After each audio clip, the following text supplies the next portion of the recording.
The canteen had been empty since the second mile. Calder Reeve carried it anyway, hooked on his belt where it knocked against his hip with every step. Because setting a thing down on the road was how a man ended up with nothing. The boy walked on his left, in what shade the man's body threw. Wes hadn't asked how much farther in over an hour. That worried Calder more than the heat did. The road ran flat and pale between grass that had gone gold too early, the kind of gold that came from thirst, not season. Ahead, past a rise, a thin line of smoke stood up straight in the still air, and under it the shape of a windmill, and under that the low dark line of a roof. "There," Calder said. Wes looked. He didn't say anything, but he picked up his feet. The house was small and well kept. Whitewashed sills, a swept yard, a wire fence hung true around the garden. A young woman was at the pump with a bucket when they came through, and she straightened and watched them come the way anyone watches strangers on foot. Not afraid, but counting. Calder stopped short of the pump and took his hat off. "Miss, I'd be grateful for water for my boy." She looked at Wes. The boy's face was red under the dirt, and he was breathing through his mouth. She set the bucket down and worked the handle twice and let it run before she filled the dipper. And when she handed it across, she handed it past Calder, straight to the boy. "Slow," she said. Wes drank slow. He handed the dipper back, and she filled it again, and this time she held it out to Calder, and he took it and drank, and it was cold enough to hurt. "Wagon?" she said. "Back a ways." The barn door banged open somewhere behind her. The man who came out was somewhere past 60, and built like he'd earned it, sleeves rolled, hands still damp from washing up. He looked at the two of them, then at his daughter, then at the empty canteen on Calder's belt. "Thomas Doyle," he said. "Calder Reeve, this is my son." "You broke down." Wheel spoke went, 4 miles back, maybe a little better. Calder turned the hat once, then held it. "I'd pay for the loan of a horse to get into town, or for a message carried, whichever suits you." Doyle looked west. The sun was already down in the grass, spread out flat and orange along the whole edge of the world, and the light on the yard had gone the color of weak coffee. "Town's 5 mile the other way," he said. "Smith shuts up at dark, and he won't open for knockin'. You'd sit on his step till mornin', hungry, with a boy." He shook his head once. "Nobody's helpin' you before tomorrow, Mr. Reeve. Not me being hard, just the hour." Calder nodded. He put his hat back on and looked down the road he'd come up, east, where the light was already gone. Doyle watched him do it. The man in front of him was worn through. Doyle could see that plain, the gray under the sunburn, the way he'd taken that first dipper of water like a man who'd been going without on purpose. But a worn-out man sits down. This one wouldn't stand still. He'd looked east twice in the time it took to say 4 sentences. Doyle looked once toward the low sun, then back at Calder. "Something back there," he said, not a question. "He can walk. He just can't lean into a trace." Calder said it evenly, the way a man says a thing he's already decided not to make a fuss about. "Barrel broke when the wagon went over. Got about a bucket out of it before it ran off. Left that with him." "How long ago?" "Middle of the afternoon." Doyle was quiet for a second. "Standing in the sun?" "Tied him in shade, but the shades moved." Doyle turned to his daughter. "Hannah, hitch the team." She set the bucket down for good and went toward the barn without a word. The house door opened. A woman near Doyle's age came out wiping her hands on her apron, her eyes going over the two of them and stopping on Wes. "Mary," Doyle said it to his wife, no more explanation than that. "Keep the boy. Feed him." Wes stepped closer to his father, quick, and Calder put a hand flat on the back of the boy's head and held it there. "You mind Mrs. Doyle," he said. The boy nodded. Mary Doyle put her hand out, not reaching for him, just leaving it there where he could take it if he wanted, and after a moment, he did. Calder climbed up beside Doyle, and they went out through the gate with the last of the light behind them, east, toward a horse standing 4 miles off in the dark beside an empty bucket. The wagon took the road at a pace slower than Calder wanted and faster than the horses' light, Doyle keeping them just short of a trot because the ruts were bad after dark. "What'd you run before this?" Doyle said, eyes on the road. "Cattle. Montana side of the line, then down into Wyoming the last few years." "How many head?" "More than I should have carried into last winter." Doyle didn't say anything to that. He didn't need to. Any man who'd wintered stock in '86 knew the shape of that sentence without needing the rest of it filled in. Calder looked out at the grass going dark on either side of the road, and for a moment he wasn't on this road at all. He was standing at the edge of a hayfield the August before last, counting stacks that stood a third shorter than the year before, and deciding, because the market was up, because a man could always cut more hay in September if he had to buy instead of cut. He'd counted the cattle that day. He hadn't counted the hay. The two numbers should have told him the same story. He'd only listened to one of them. "Lost most of it in the die-up," he said. "Sold what was left to cover what I owed. Wasn't enough." "Most men who ran big lost most of it," Doyle said. "Ones who didn't run big lost some. Don't guess there's a man in this country who came through clean." It wasn't forgiveness, exactly. It was just a fact, laid down flat, the way Doyle seemed to lay most things down. Calder had braced for something else, a question about why or how much, the kind of question that made a man account for himself. It didn't come. They found the wagon where Calder had left it, canted hard on the broken wheel, the shape of it strange in the last of the light. The horse was still tied where Calder had tied him, head down, ears turning toward the sound of the team before either man had said a word. Calder got down first. He went to the horse before the wagon, ran a hand down the near foreleg slow, said something low that Doyle didn't catch, and only then crouched to look at the cut. Doyle watched him do it and didn't offer anything. He walked the wagon instead, checked the axle, checked what was left of the water barrel scattered across the grass.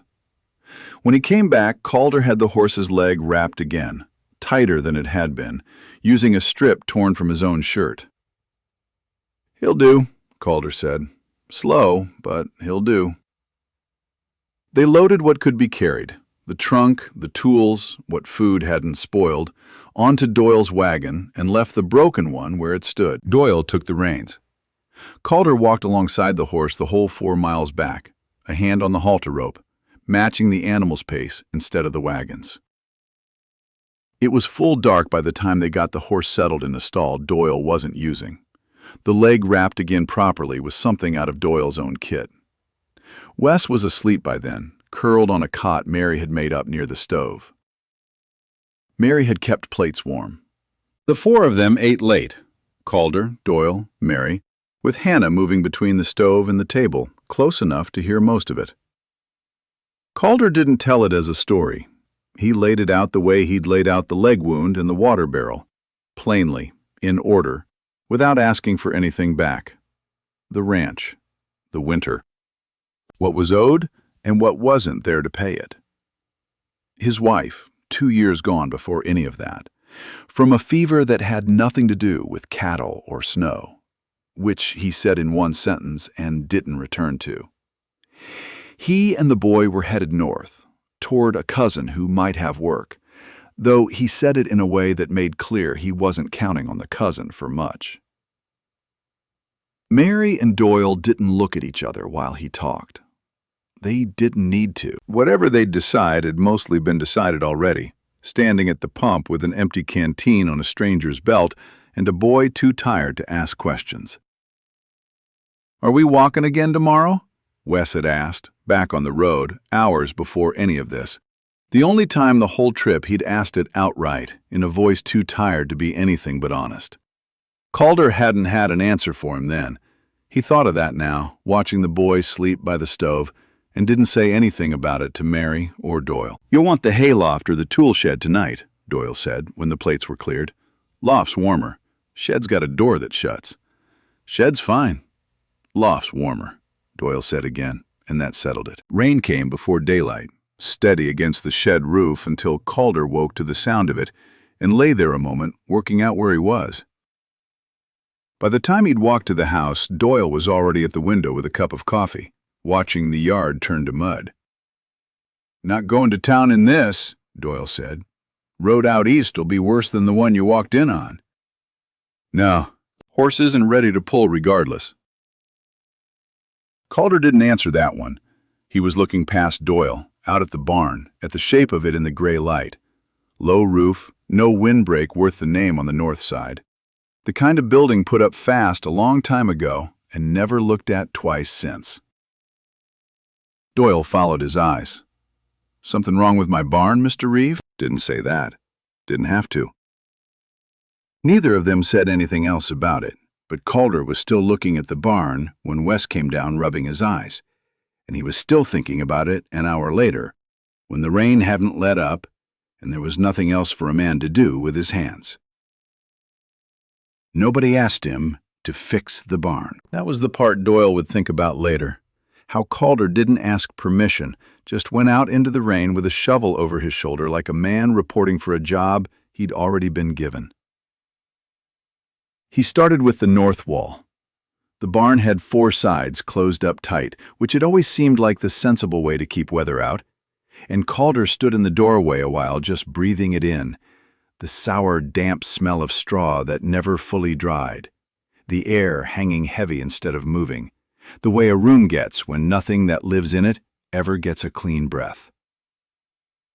By midday, he'd nailed the loose boards tight across the north wall, the one that took the worst of the wind, and pried a gap along the south face where the morning sun would come in once the clouds broke. Doyle found him kneeling in the near corner with a spade, cutting a shallow trench from the low end of the floor out toward the yard. "Floor's been holding water since before I bought the place," Doyle said, not quite a question. "Saw the stain line on the boards. Everything drains toward the middle and sits there. Wouldn't take much to build this end up, get it running the other way." "Wouldn't take much," Doyle repeated like he was turning the phrase over to see if he believed it. Calder moved the cabs next, into a corner fenced off with 2 rails and a gate hinged from a strap of old harness leather, so they'd have their own reach to the trough instead of getting shouldered out every time the bigger stock came through. He laid fresh straw over the wet, forked the old out into a pile by the door, and didn't say anything else about any of it. Doyle stood in the doorway a long moment, arms crossed, rain coming off the eave behind him. "Open like that, they'll take the cold straight on. Wind's out of the northwest most nights this time of year. That's the wall I closed." Calder straightened up, wiped his hands down his trousers. "South stays open till it gets colder than this. Air needs somewhere to go or it just sits in here and rots everything it touches." Doyle didn't answer. He turned and walked back toward the house without saying whether he agreed, and Calder went back to work. It didn't happen all at once. The straw took 2 days to dry through in the new corner. But the smell changed first, the sharp ammonia edge going flatter. Then the calves stopped bunching at the far rail every time someone walked in. By the 4th day, the cough that had been running low through 2 of them for weeks had thinned to almost nothing. Doyle noticed. He didn't say he noticed. But Calder caught him standing in the barn one evening with no particular reason to be there, just watching the calves eat. And after that, Doyle didn't say anything more about the open wall. Wes spent most of that first rainy day underfoot in the kitchen until Mary ran out of things to give him. And it was Hannah who finally took him out to the garden shed, handed him a burlap sack, and told him to start sorting seed potatoes. Soft ones in one pile, firm ones in another. No more instruction than that. He worked without talking for a while. She let him. "You got a horse?" he asked eventually. "2. And the mules." "We had 6, Wes said. Before." Hannah didn't ask before what. She just kept working, and after a minute Wes kept talking anyway. A dog they'd had, a creek that flooded every spring. Nothing in particular and everything at once. More words strung together than he'd said since the road, and Hannah didn't do anything to make him stop. The rain broke on the 3rd day, and by the fourth, the wheel was mended and the horse was putting weight on the leg without favoring it much. Doyle found Calder out by the corral that evening, checking the mended wheel one more time out of habit more than need. "You've got somewhere you're headed," Doyle said. "Cousin, up north? Nothing certain in it." Doyle nodded slowly. "I'm a man short since my hired hand went east in the spring. Was going to be shorter again come fall roundup, and shorter than that come winter, if I'm honest." He looked past Calder at the barn, at the calves moving easy in the last light. "I'm not offering out of charity, Mr. Reeve. I'm offering because you know work I don't have time to teach a green hand. And because a man who fixes a barn he wasn't asked to fix is a man I'd rather have on my side of the fence than off it." Calder didn't answer right away. He'd built something once and lost it, and the thought of standing on another man's land, taking another man's wage, sat in his chest like a stone he hadn't decided whether to carry or set down. But he thought of Wes. 3 days now without once asking when they'd be moving on. "We'll stay through the season," Calder said. "See how it sits." "Fair enough," Doyle said, and that was all either of them said about it. Hannah showed him the cellar before she showed him anything else, which told Calder something about how she ranked her own work. It was dug deep under the kitchen floor, cool enough that his breath nearly fogged, lined with shelves Doyle had built years back out of scrap lumber. Potatoes in one bin, turnips in another, jars gone soft gold with preserved plums, a rack of dried apples strung on twine along the back wall. Nothing touched the ground. Nothing sat close enough to the lamp hook to catch a spark. "Grain goes in the other building," she said, "never in here. Grain sweats, and sweat spoils everything around it faster than the cold ever would. Seeds kept apart from eating grain, too." She led him to a sack hung from a rafter in the seed shed, tied at the neck with a strip of red cloth that didn't match anything else in the room. "That's next year," she said, "not this year. Doesn't matter how hungry a winter gets. That sack's not food. It's the only thing that says there's a spring coming after." She looked at him a moment. "My mother's the only one who opens it." Calder didn't ask why. He understood the shape of the rule without needing the reason spelled out, the same way Doyle had understood the shape of his own story on the wagon that first night. The wire came in June, and Calder spent the better part of 2 weeks on fence. The garden first, then the calving pen, then a stretch of low ground where the gate had always hung in the wrong spot and turned to a wallow every rain. He moved the gate to higher ground and strung new wire alongside the lane the cattle already used. Where the wire was new, he tied a strip of white cloth every few posts, at wire height, so a horse moving fast in poor light would see it before it found it the hard way. Doyle watched him tie the first one without asking what it was for. "Cost you cloth," Doyle said. "Costs less than a horse."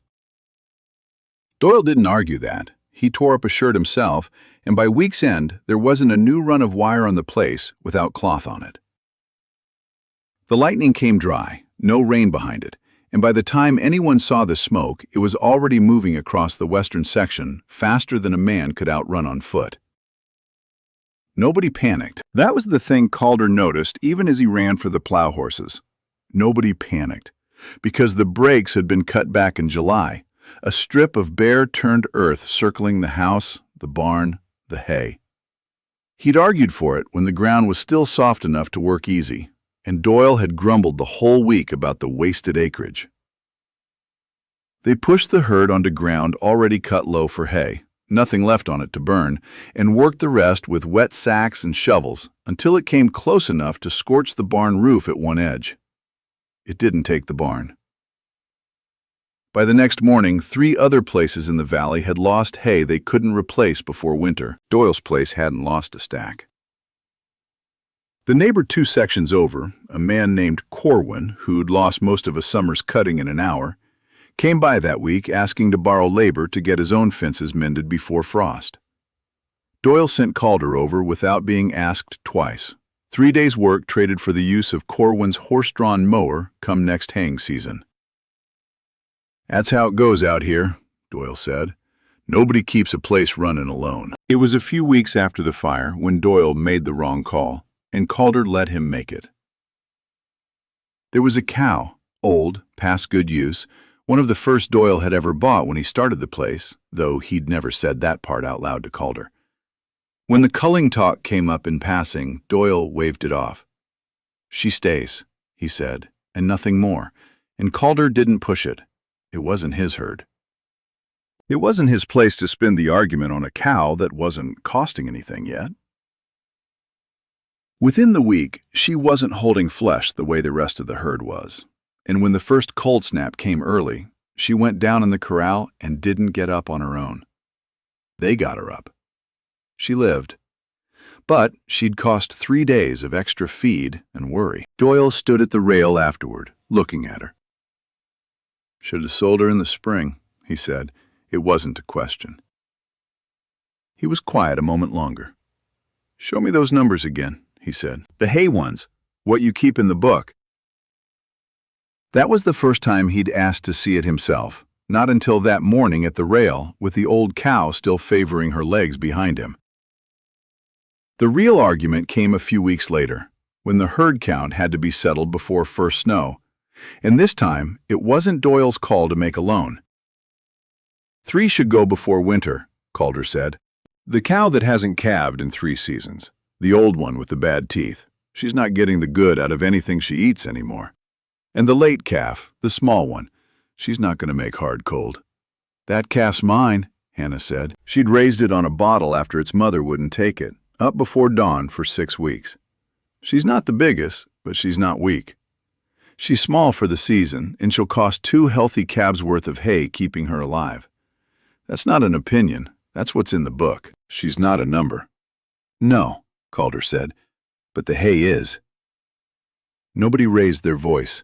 Hannah stood with her arms crossed and didn't look at him, and Wes stood half a step behind her. Doyle looked at the book Calder had brought out, ran a finger down the column, and looked at it a long time. "We sell," he said. Then, before Hannah could answer, "Not shoot, sell." He looked at his daughter. "You'll take her in yourself. I won't have somebody else's hands on that halter." Hannah led the calf out to the wagon herself 2 days later and didn't say a word to Calder the whole time. She didn't stop speaking to him exactly. It was smaller than that. She stopped bringing food out to the fence line at midday, and when he asked her something about the fall garden, she answered in the fewest words that would do.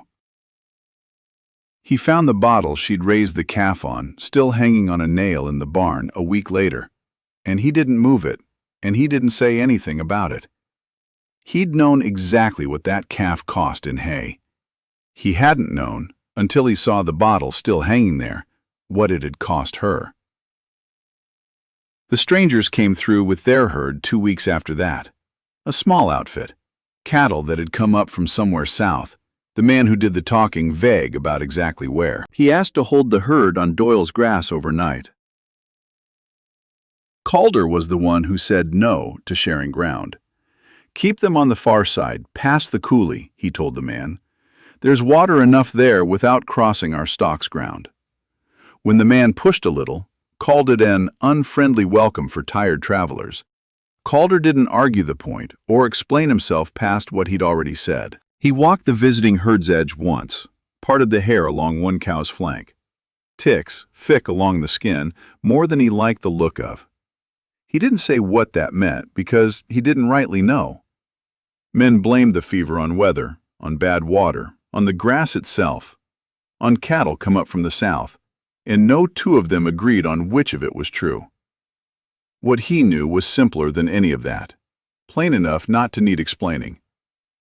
A herd could look healthy from 50 feet and still leave sickness sitting on ground another man's cattle would graze next. Doyle backed him on it without asking why.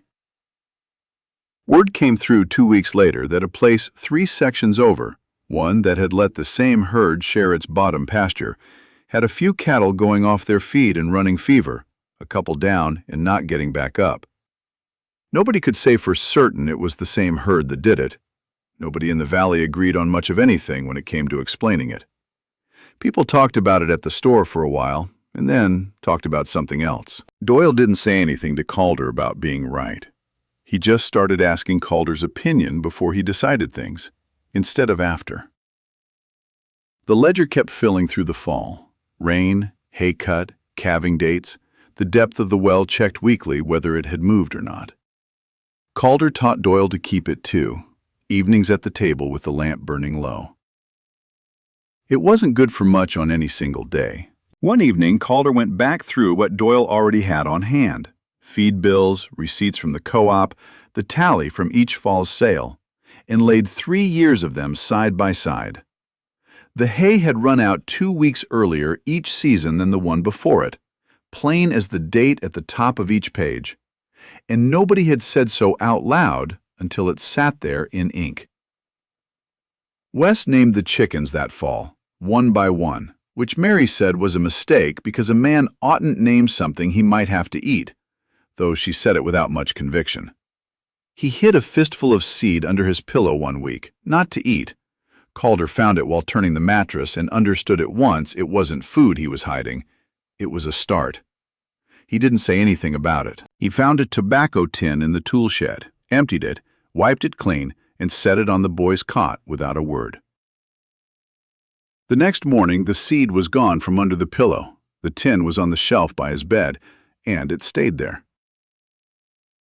Winter came without announcing itself as anything special. No talk in town of a bad one coming, no signs any different from a dozen other years, which was its own kind of lesson if a man was paying attention. It was simply cold, then colder, and the first real snow came in November and didn't leave the ground again until March. The feed held the way Calder had laid it out that fall. Cows in pairs first at the good hay, the late calves and the milk cow next, the horses on what was left after that, because a horse could still work light through a stretch that would kill a hungry calf outright.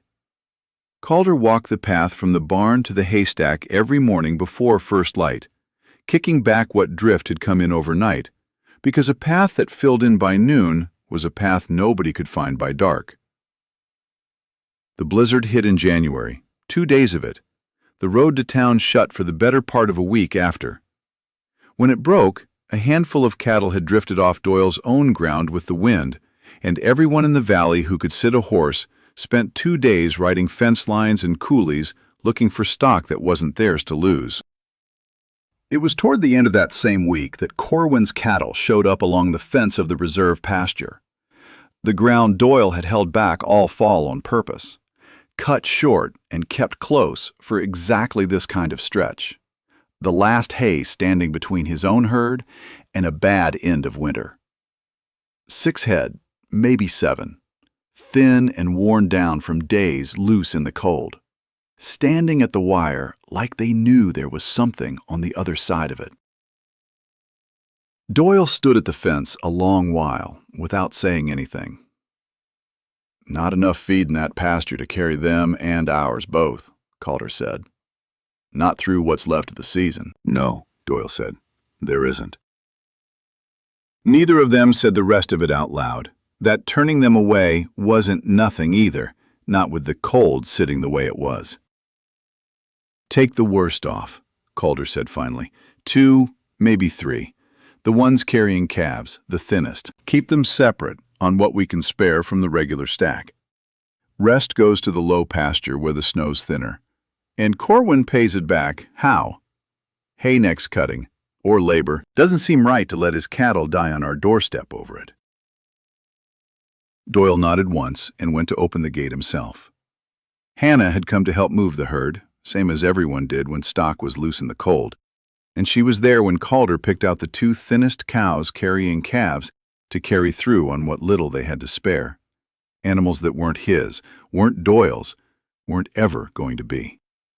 She watched him do it without a word, and something in her face that had stayed shut since the calf came a little looser. That evening she set his supper down beside the ledger, same as before. Neither of them mentioned the calf. Neither of them mentioned Corwin's cows. It wasn't a clean answer regardless. 2 of the 6 didn't make it, found down in the low pasture a week later. And Doyle didn't pretend otherwise when Corwin came to collect what was left in February. But Calder had learned something that winter he'd never had to learn on his own place, back when the herd was bigger and the mistake was always his alone to make. That keeping enough back wasn't only about keeping your own stock alive. It was what let you decide how far you could reach for someone else without pulling your own family down after them. February was thin, the way February always was. The root cellar down to what was left. The grain bin low enough that Mary had started counting portions out loud without quite meaning to. Nobody said anything about the seed sack. It hung where it always hung, and Mary was the only one with the standing to touch it, and she didn't. It was Wes who found the corner of it gnawed through. A mouse, working at it for who knew how many nights. He didn't run to tell anyone. He got the tobacco tin down, carried it out to the shed alone in the cold, and moved what seed hadn't spilled into the tin, then split the rest between the tin and an old jar, 2 places instead of 1, the way Hannah had shown him in the spring, though he'd never been told to remember it, only shown once. Mary found the empty spot on the sack the next morning and went looking, half sick about it, and found the tin sitting square on the shelf where it belonged, the seed inside dry and whole. Nobody made much of it out loud, but Doyle looked at the boy a while at supper that night, longer than usual, and didn't say anything at all. They came out the other side of it thinner than they'd gone in. 2 calves lost to the cold before Calder's system had fully caught up with the season. An old horse, past its useful years anyway, that didn't wake up one morning in late February. Calder wrote it all down in the book, the losses, right alongside the gains, because a ledger that only counted the good years wasn't worth keeping. He hadn't beaten the winter. He knew that plainly enough, sitting with the book open in front of him one evening while Doyle read over his shoulder. He'd only lost less than he had the last time, which was a different thing than winning, and maybe the only kind of winning a man got, some years. Spring came slow, but it came. Calder was getting the wagon ready to ride out and look at a piece of ground Doyle had mentioned. North quarter section, his to sell if a buyer wanted it, when Hannah brought the horse around herself instead of sending Wes. The leg had healed clean months back. It didn't favor at all anymore, not even on hard ground. She held the lead rope out to him, and in her other hand a small cloth sack, tied with a scrap of the same red cloth from the seed shed. Smaller than that sack, though. Her mother's portion of it, weighed out on purpose. "For wherever you end up," Hannah said. "Mama said if you're starting new ground, you'll want something in it besides dirt the first year." She said it plainly, the way her father said most things, and didn't wait to see how it landed. She put the sack in his hand and went back to the barn, and Calder stood a moment with the lead rope in one hand and the seed in the other before he swung up and rode out toward the north quarter. They rode into the county seat together the following week, Doyle and Calder both, because Doyle said a deal like this didn't get done at a kitchen table with a pencil and a handshake. The clerk pulled the plat book down and ran a finger along lines that meant nothing to the eye standing on the ground itself. Section, township, range. Numbers instead of the cottonwood bend or the dry wash men used when they talked about the place out loud. Doyle signed as seller. Calder signed below the figure still owed, a sum that would take most of 4 years to clear at the pace they'd worked out between them, paid each fall after the cab sold. "Could have asked less," Calder said, once they were back on the street. "Could have," Doyle said. "Didn't." Calder didn't push it further. He understood well enough what a debt that came too easy could turn into, given time and bad luck. He'd carried one of those already, and it had cost him everything he owned. He broke ground on the north quarter that spring. 2 horses, a wagon, a herd small enough to count without a book, though he kept the book anyway, out of habit now more than need. He built the corral the same way he'd rebuilt Doyle's barn a year before. North wall closed tight against the wind, south side open to the sun. The low corner built up so water would run instead of sit. Wes helped him raise the first rail, small hands wrapped around wood too heavy for him to do much more than hold steady. and didn't ask once that first week whether they'd be moving on again. It was midsummer before the first real test came. Nothing more than a hot afternoon and a new horse still learning the place, restless enough at the trough that Wes filled the bucket to the brim and went to pour it out all at once.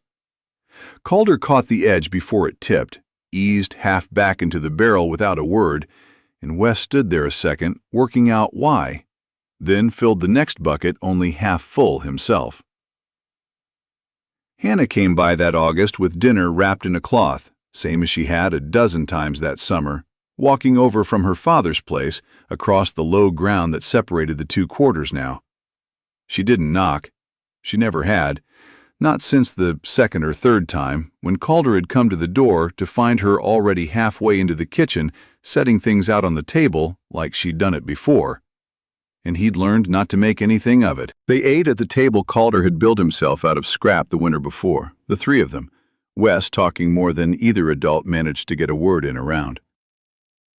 After, Calder and Wes went out to string the first real run of wire on the place, just enough to close off what would be the calving pen come spring, the same as it had started at Doyle's a year before.